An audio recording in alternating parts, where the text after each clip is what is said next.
vai trazer aqui um tema que está sendo vulgarizado. Eu digo assim, vulgarizado. Pelo menos aqui no estado do Rio Grande do Sul, a gente tem andado muito pelo estado, a gente ouve pessoas falarem em formação de holdings. Formação de hold para cá, hold para lá. É a solução do problema hoje para a família do agronegócio é fazer holding. Ricardo, o que tu acha dessa vulgarização que está acontecendo com a questão de formação de holding?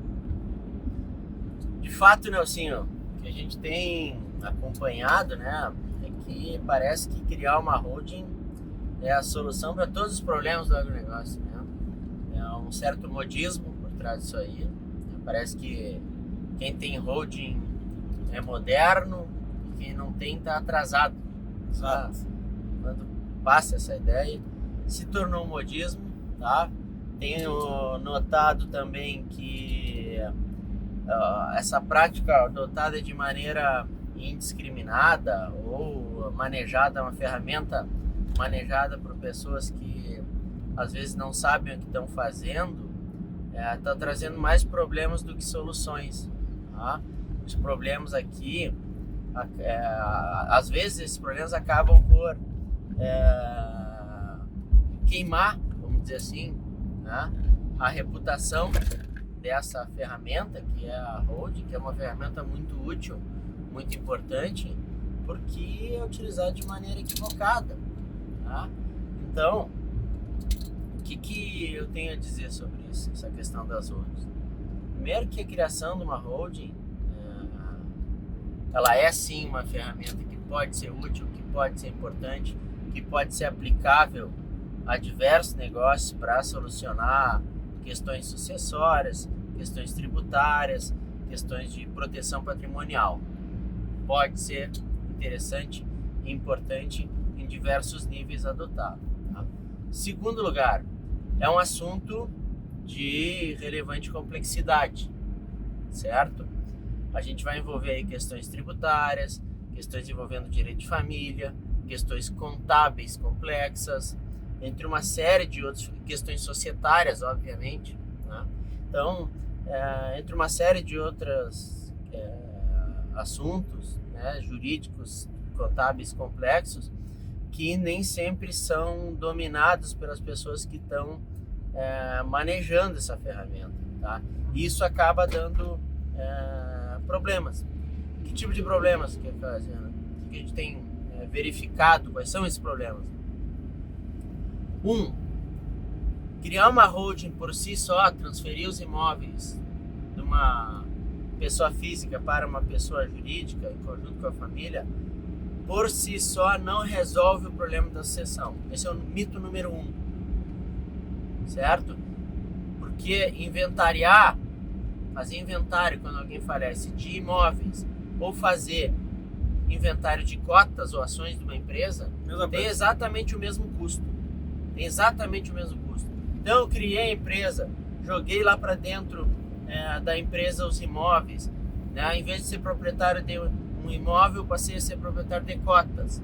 Não resolve nada a questão patrimonial da sucessão. Vai ter que inventariar as cotas, a fazenda estadual vai perguntar, vai pedir um balanço, vai ver que no ativo imobilizado tem valores, vai querer ver quais são os imóveis que estão dentro do ativo imobilizado da empresa, vai avaliar esses imóveis e vai cobrar imposto em cima disso. Então não vai resolver. Essa é a primeira mentira e um conto, eu não sei se doloso ou culposamente, que está sendo aplicado para cima das pessoas e no qual elas estão caindo, tá? Segundo problema, ITBI. O que é ITBI? Imposto de Transmissão sobre Bens Imóveis. É um imposto municipal que incide sobre as transmissões de imóveis entre vivos, né? Intervivos a gente fala tecnicamente.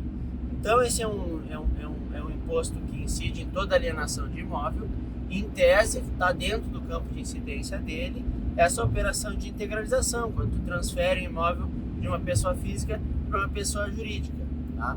Existe uma imunidade para a integralização, Só que essa imunidade tem uma série de condições e uma série de restrições, tá? Que não vêm sendo observadas e cada vez com cada vez maior frequência a gente vê pessoas que constituíram holding e por desconhecimento das regras técnicas e do detalhamento necessário, né, sobre como fazer isso para que o imposto não incida, acabam se deparando com essa incidência, acabam se deparando com esse problema. Aí vem aquela frase da família, né? Ah, não dá para aplicar, isso aí vai gastar um monte de dinheiro para formar essa empresa, enfim, tem um baita custo, né? Vem essa frase, vem assim, o fulano fez isso, mas deu errado, teve que pagar imposto. Verdade. Deu errado, não é que ele fez isso, ele fez mal feito. Né? Isso tem sido cada vez mais frequente. Né? Vou citar mais um aspecto aqui para ti relacionado ao fracasso das holdings, na prática. Tá? Não regrar adequadamente a questão da exploração. Eu ia falar isso, tributação. Forma a holding ali, usa ela para transmitir patrimônio, continua a exploração na física, não tem um contrato entre a jurídica e a física, não tem uma independência contábil, financeira, administrativa entre a física e a jurídica, não tem nenhuma verossimilhança. Se aquela organização patrimonial for objeto de uma fiscalização, tu facilmente vê que aquilo não tem propósito negocial, que aquilo não tem uma existência, a fiscalização desconsidera aquilo, impõe multas, e aí o que acontece? Não dá para fazer holding, não dá para fazer isso aí, porque fulano foi multado. Não é que ele foi multado porque fez holding, ele foi multado porque ele fez uma holding, certo? Venderam para ele uma solução mágica, tá? E ele não deu acompanhamento, ele não executou aquilo da maneira adequada. Tá? Isso também tem ocorrido com frequência. Outra coisa, às vezes, como eu falei, que é multidisciplinar, né? A parte contábil e a parte jurídica. Tu nota, às vezes, por exemplo, pega um cara com know-how jurídico, faz o negócio. A exploração fica mal feita depois. Isso que eu estou falando aqui. A parte contábil fica mal feita, que o contador não tem, às vezes que administra as questões da família, ele acaba ficando responsável pela holding, mas por falta de um suporte, ele não sabe as declarações, como fazer, as obrigações acessórias que ele tem que apresentar, ele não sabe como fazer, não sabe como administrar aquilo ali. Então na execução acaba dando problema. Sabe onde é que eu acho que começa todo o problema dessa vulgarização da holding? No diagnóstico. No diagnóstico que aquela família precisa.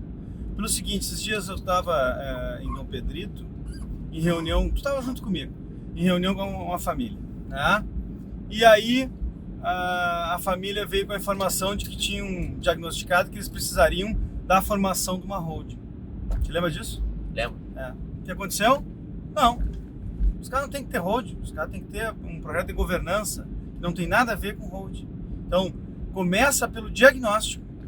Os profissionais que estão tentando desenvolver um trabalho nesse sentido estão pecando no diagnóstico de cada família. Aí eu chego ao quarto ponto que eu ia te mencionar. A holding, ela é uma parte, é uma ferramenta dentro de uma estrutura de governança, certo? Que tem outros pilares. A gente tem que trabalhar a questão das regras do jogo, né? Da criação de uma estrutura de regras, sabe? Que determinem como aquele negócio vai ser gerido, governado, o papel de cada pessoa, o que pode, o que não pode fazer, como é que a questão da transparência vai ser exercida, como é que a profissionalização vai ser imposta dentro daquela organização. Isso não tem nada a ver com holding. E às vezes é só isso que a família precisa. Ou isso é a coisa mais importante ali dentro daquele contexto. E aí tu vai e cria uma holding, porque tu ouviu falar que quem está trabalhando profissionalização e governança está fazendo holding, o que é verdade, mas não é fazendo só holding. Isso é uma parte do processo. Né? E às vezes, como eu digo, não é a parte mais importante do processo. Tá? E o que acontece? Às vezes o cara ouve falar isso aí, vai procurar alguém que sabe fazer holding ou que se anima a a fazer uma holding, sabe? E aí ele acha que aquilo vai resolver o problema. E para quem está vendendo essa solução, ele quer, olha, eu sei fazer essa roupa aqui, tu tem que caber nela. Exato, uma receita de bolo. É uma receita de Receita de bolo. É uma receita de bolo. E aí, Nelson, o cara aprende a fazer aquele bolo. Ele não Só de aprende a fazer chocolate. bolo, é só de chocolate, né? A gente sabe, sempre que a gente vai criar uma holding, para encaixar essa ferramenta dentro do contexto de uma família, tu tem inúmeras decisões que envolvem. Tu vai ter uma holding patrimonial, vai ter uma holding de participações também, vai ser uma limitada, vai ser uma SA, né? São decisões super importantes, que têm reflexo e que vão depender das características de cada negócio. Uma série de fatores que muda tudo, por exemplo, o fato de ser limitado ao CSA. E para muitas famílias é melhor que seja SA. Né? A questão da holding ser patrimonial ou ser de participação também é super importante. Em famílias que são, em negócios que são multifamiliares, uma holding de participações faz todo sentido. Né? A forma da exploração também não serve a ideia da receita de bolo que vai fazer uma parceria. Tem negócio que tem que ter arrendamento. Tem que ser arrendamento. Tem negócio que a exploração tem que ser direta pela jurídica, sem parceria com física. Em inúmeros casos a gente fala isso. Então tu tem que ter o conhecimento para adequar. Né? Tu não pode querer dar o mesmo remédio para todo paciente. Exato. Tem que fazer o diagnóstico, fazer os exames e aí dar o remédio mais adequado. Então tá, pessoal. Um grande abraço a todos. Nós continuamos na estrada aí. Qualquer dia mais um vídeo aí para colaborar com o teu conhecimento, com o teu crescimento. Um grande abraço.